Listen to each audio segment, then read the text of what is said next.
friends, learning sa Christmas Beach. Tapos, old ng Forest Bay at ating Pride.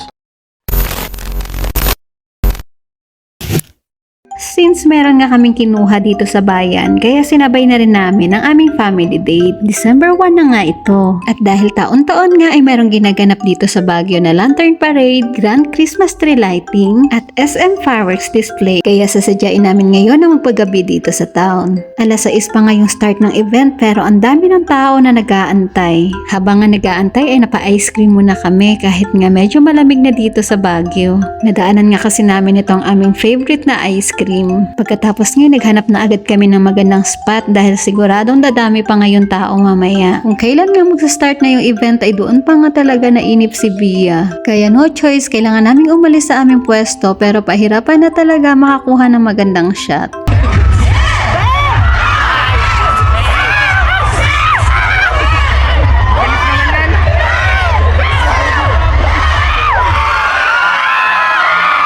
Photo overlay na lang ngayon mga friends, ang hirap talaga makakuha ng magandang shot.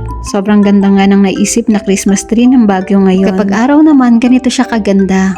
At nung mga oras nga na ito, hindi na namin alam kung saan namin itututok ang aming camera. Nagsabay-sabay na kasi yung fireworks at pag-start ng Lantern Parade.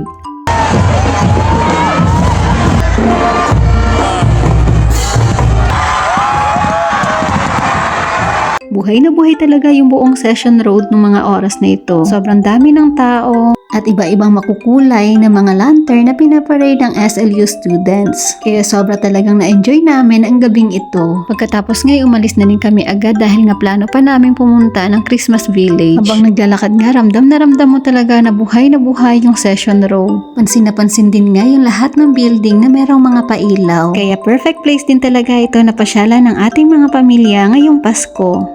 Fast forward, nandito na nga kami ngayon sa Christmas Village. Para nga masulit talaga namin yung aming pagpapagabi dito sa town, nagdagdag pa nga kami ng isa sa aming itinerary. Pero dito nga sa Christmas Village ay merong 200 pesos na entrance fee. Pero para sa mga taga-Bliss ay 170 pesos lang. Basta meron ka lang ipapakitang ID. Since taga-Sablan Benguet nga kami, kaya 170 pesos kaming mag-asawa at si Via naman ay free. Pagpasok pa lang nga namin ay umuulan na ng artificial snow dito sa loob. Kapansin-pansin talaga yung Japanese vibe ng setup nila ngayon. Dahil yung tema nga nila ngayon ay Rising Sun, na talaga namang makakapilingera kang isang Haponesa. At ito naman nga yung asawa ko na tuwang-tuwa dahil nakita din nga niya yung mga ilang anime character na gustong-gusto niya. At kung meron pang ang mas masaya sa gabing ito, si Via na yon at yung mga kasama niyang mga bata. Kaya mga friends, kung nagbabalak na kayong umakyat dito sa Baguio, isama niyo na itong Christmas Village sa inyong itinerary. Dahil siguradong masusulit niyo yung inyong bonding dito kasama ang pamilya. Hanggang dito na lang. Thank you for watching!